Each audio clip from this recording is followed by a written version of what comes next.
क्या बहू बेटी नहीं बन सकती? एक मार्मिक पारिवारिक कहानी। कमरे से धड़ाम से प्लेट फेंकने की आवाज आई। बैठक रूम में टीवी देख रहे भाई बहनों के बीच से उठकर राजू आवाज की दिशा में कमरे में चला गया। राजू के कमरे में जाते ही उसकी पत्नी सीमा ने पटाख से दरवाजा बंद कर दिया। यह राजू की शादी का दूसरा ही दिन था। राजू की पत्नी सीमा देखने में बड़ी खूबसूरत थी। उसकी खूबसूरती और बातों पर फिदा होकर ही राजू ने उससे शादी के लिए हां भर दी थी। वैसे वह राजू की भाभी की बहन की बेटी थी। बड़ी धूमधाम से दोनों की शादी हुई। राजू के घर में भाई बहनों के बीच कोई भेद नहीं था। एक बाड़े में भाई बहन के अलग अलग घर थे, परंतु साथ ऐसे रहते थे जैसे सब एक ही घर में रहते हों। सब साथ खाना खाते, साथ खेलते, साथ मेले में जाते थे। फूफी भाई के बच्चों को भी अपने बच्चों की तरह संभाला करती और भाभी भी ननद के बच्चों को अपने बच्चों जैसा ही प्यार करती। वास्तव में बच्चों ने भेदभाव देखा ही नहीं था। अगले दिन शाम के समय जब फिर सब भाई बहन टीवी देखने बैठे तो राजू कमरे में ही रहा। वह सबके बीच टीवी देखने नहीं आया।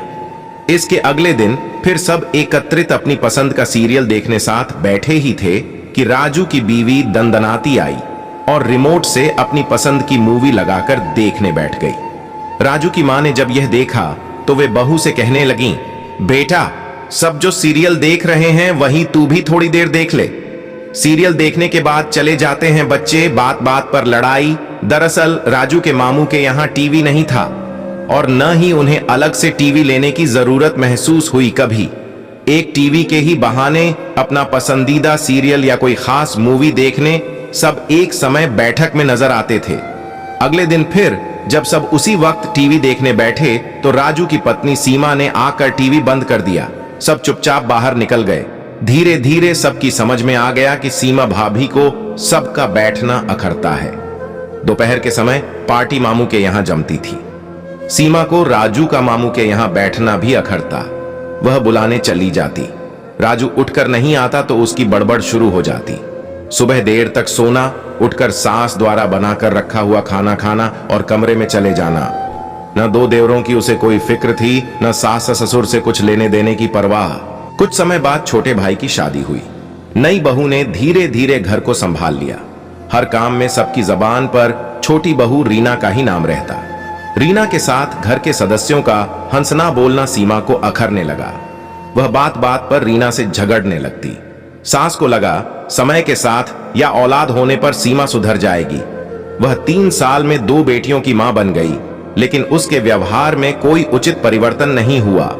किसी न किसी बात से रोज किसी न किसी से लड़ना, इसकी बात उससे कहना और तिल का पहाड़ बना देना उसकी आदत बन चुकी थी। झगड़ा भी खुद करती और अपनी मां को घंटों फोन पर जोर जोर से सुनाने बैठ जाती। पूरा घर उसकी बात बात पर लड़ाई से परेशान हो चुका था।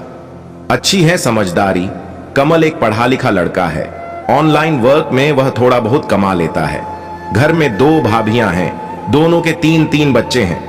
छोटी बहू का छोटा बच्चा बहुत छोटा है, इसलिए वह सास ससुर को चाय नाश्ता जल्दी दे नहीं पाती। बड़ी बहू अपने 3 बच्चों के साथ सास ससुर और देवर का भी ध्यान करती है। पिता ने चाहा अब छोटे की शादी करवा देनी चाहिए ताकि बड़ी बहू के काम में कुछ आसानी हो जाए। काफी लड़कियां कमल को दिखाई गईं, लेकिन उसे एक भी पसंद नहीं आई। 2 महीने बाद एक दोस्त ने फिर एक लड़की दिखाई। वह गांव में बेहद गरीब परिवार से थी। कमल को वह पसंद आ गई। कमल ने लड़की को एक मोबाइल दिला दिया। दोनों घंटों बातें करते।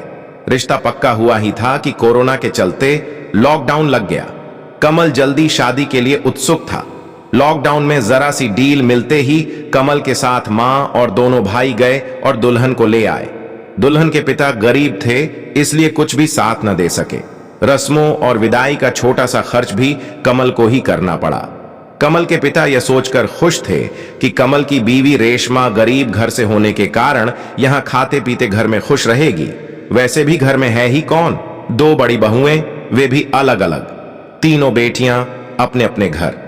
इस छोटी बहू से उम्मीद थी कि उसके आने से काम में थोड़ी आसानी हो जाएगी। कमल का विवाह होना था कि वह जैसे सबको भूल गया। दूसरे दिन से कमल के कमरे का दरवाजा अक्सर लगा रहने लगा। कमल आवाज देने पर बाहर आता, भाभी का बनाया हुआ खाना कमरे में ले जाता और दोनों वहीं बैठकर खाना खाते। बड़बड़ शुरू कर दी। कमल के सामने सास की मुंहजोरी करने लगी। कमल ने उसे चुप करने की कोशिश की, लेकिन रेशमा को यह बुरा लग रहा था कि अपनी मां को कुछ कहने की जगह कमल उसे चुप बैठने का बोल रहा है। सास चुप हो गई थी, लेकिन रेशमा और कमल में ठन गई। कमल ने गाली देते हुए रेशमा को चुप होने के लिए कहा, लेकिन रेशमा ने उसी गाली को दोहराते हुए कह दिया, होंगे तुम्हारे मां बाप। गाली को प्रत्युत्तर में सुनते ही कमल ने रेशमा को तमाचा जड़ दिया। थप्पड़ बैठते ही रेशमा गुस्से से लाल पीली हो गई। उसने तपाक से दरवाजा बंद किया और फल काटने के लिए रखा चाकू उठाकर खुद के हाथ की नस काटने की कोशिश करने लगी।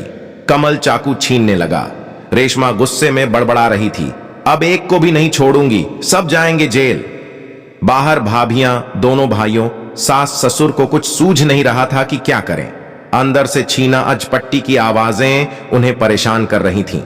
छोटे बच्चे रोने लगे। दोनों भाइयों ने दरवाजा तोड़ दिया। कमल ने रेशमा के हाथ से चाकू छीन लिया, लेकिन इस छीना अजपट्टी में हल्का सा चाकू उसके हाथ पर लग गया था, जिससे खून निकल रहा था। सबने राहत की सांस ली कि शुक्र है उसके हाथ की नस नहीं कटी। शादी के 20 ही दिन में इस हादसे से पूरा परिवार सहम और डर गया था। ऐसा झगड़ा उन्होंने अपने जीवन में कभी नहीं देखा था। 2 दिन बाद दिनेश की बहन ने दिनेश को समझने की कोशिश की और कहा, उसी लड़की से शादी करनी होगी तुझे जिसे तूने अब तक आस में रखा। घर के सभी सदस्यों को राजी कर समीर के घर से 4 बड़े लोगों ने जाकर शादी की तारीख तय की। हां और ना की मनोस्थिति में दिनेश ने शादी कर ली। लीला दुल्हन बन घर आ गई, लेकिन दिनेश फिर भी खुश नहीं था। लीला ज्यादा खूबसूरत नहीं थी और वह जानता था इससे भी अच्छी लड़की उसे आसानी से मिल सकती थी। किंतु यह भी तय था कि अगर लीला किए वादे निभाती है तो वह अपने दिमाग से यह सोच निकाल देगा। दिनेश बाहर से आकर थोड़ी देर बहन के पास बैठता था। यह उसकी हमेशा की आदत थी। लीला को यह अखरने लगा। घर में किसी से भी जरा सी बात कर लेने पर उसका मुंह फूल जाता। बड़ी भाभी काम करती और वह आराम फरमाती।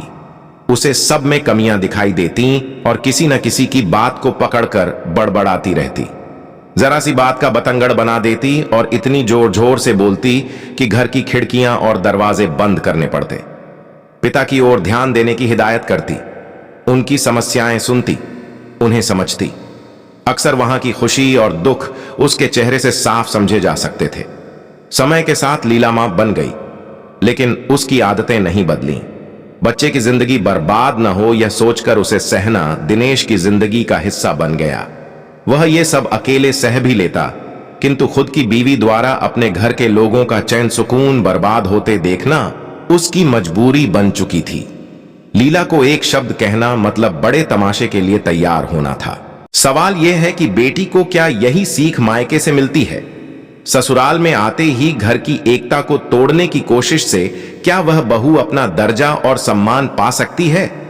पति पर सिर्फ और सिर्फ मेरा अधिकार है, यह समझना, यानी शादी करके क्या वह बहू पति को खरीद लेती है? क्या एक बेटी अपनी ससुराल में किए गए गलत व्यवहार से अपने पूरे गांव की सभी बेटियों को बदनाम नहीं करती? जो बेटी ससुराल में रहते हुए अपने भाई भाभियों को पिता का ख्याल रखने की कहती है, वह खुद अपने कर्मों की ओर ध्यान क्यों नहीं देती? एक बेटी जिस तरह निस्वार्थ रूप से परिवार के प्रत्येक सदस्य का सुख दुख समझ लेती है, घर को एकजुट और आनंदित रखने का प्रयास करती है, तो क्या बेटी बहू बन ससुराल के घर में बेटी सा वातावरण नहीं रख सकती? ससुराल में पदार्पण करते ही बेटी स्वार्थी बन अपना कर्तव्य, अपनी सार्थकता क्यों भूल जाती है? क्या बहू बेटी नहीं बन सकती?